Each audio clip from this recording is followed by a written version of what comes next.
2 October 2025 India versus Australia మ్యాచ్లో Hobart వెలిగింది.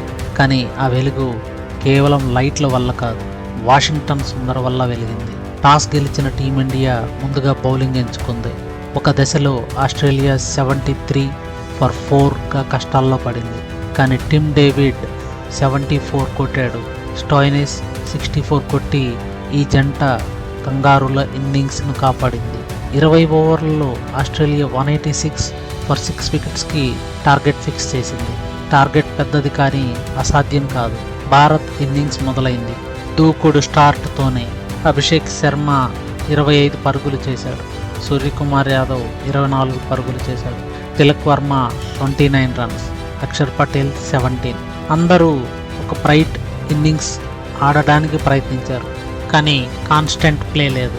5 wickets 145 runs దగ్గర పడిపోయినప్పుడు కంగారులు గెలుస్తారన్న క్షణంలో క్రీజ్లోకి అడుగుపెట్టాడు వాషింగ్టన్ సుందర్. 23 బాల్స్లో 49 కొట్టి నాట్అవుట్గా నిలిచాడు. అందులో 3 4s 4 6ers. జితేష్ శర్మతో కలిసి 43 బాల్స్లో 58 రన్స్ పార్ట్నర్షిప్ నెలకొల్పారు. భారత్ 18.3 ఓవర్స్లోనే టార్గెట్ చేసేసింది. ఇది కేవలం గెలుపు కాదు, ఇది మన గర్వం. Hobart hero, Washington Sundar. ఇలాంటి విషయాలు ఎన్నో ఈ వీడియోలో మాట్లాడదాం. ఇంకెందుకు ఆలస్యం, పదండి వీడియో.